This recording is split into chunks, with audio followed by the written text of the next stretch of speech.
Hello বন্ধুগণ, আমার ভিডিওতে সবাইকে স্বাগতম। তো ওখানে যাবো আমরা ঠাকুর বাড়িতে, তোমাদের সাথে সব কিছু। হ্যালো বন্ধুগণ, আমি বাবলি, আমার ভিডিওতে সবাইকে স্বাগতম। তো আবার হঠাৎ একটা ব্লগ নিয়ে আয় পড়ছি, সবাই দেখো। তো এদিকে আমি রেডি হইতেছি, কারণ আমি জিরানিয়া কালীবাড়িতে যাবো তার লেগা। তো এর আগের ভিডিওতে আমি কইছিলাম যে আমি বোনের বাড়িতে আইসি আমাবুচি উপলক্ষে জিরানিয়াতে।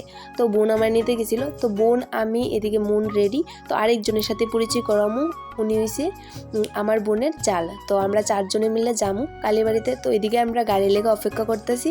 তো গাড়ি লেগে অপেক্ষা করতে করতে অবশ্যই গাড়ি আইলো।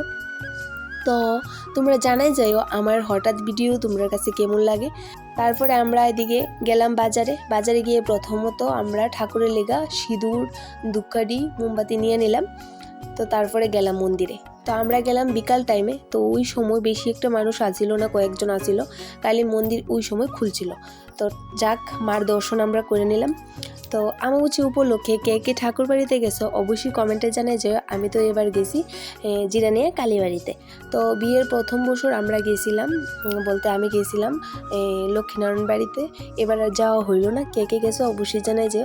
এদিকে মারে দেখে এসে আমরা মোম ধূপকাঠিগুলা সবাই এদিকে লাগাই নিতেছি। আর তারপরে দিব আমরা সবাই সিঁদুর।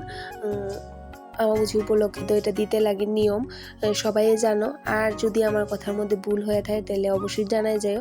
আর বিয়ের পর 2 বছর হয়েছে আমার এবার নিয়ে আমাবুচি কাটালাম, অনেকটা ভালো লাগছে।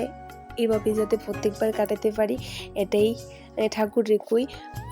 আর সবাই জানাই যায় কে কোন জায়গা থেকে আমার ব্লগ দেখো, আর জিরানিয়ার থেকে কে দেখতেছো এটাও অবশ্যই জানা যায়, কারণ দেখলে অনেকটা ভালো লাগবে। তো এদিকে আমরা বাইরে গেলাম গা মন্দির থেকে বাইরে এসে আমরা একটু বাজারে গেলাম, বাজার করে সেটা গাড়িতে উঠে গেলাম গা। তো আমরা যাবো ওখানে বাড়িতে। তো ভিডিওটা আসিল এতটুকুই। ভালো লাগলে অবশ্যই লাইক, কমেন্ট অ্যান্ড শেয়ার করে দিও। সবাই ভালো থাকো, সুস্থ থাকো। দেখা হইতেছে নেক্সট ভিডিওতে। আর প্লিজ আমার ভিডিও কেমন লাগে অবশ্যই কমেন্টে জানাই যেও। বাই।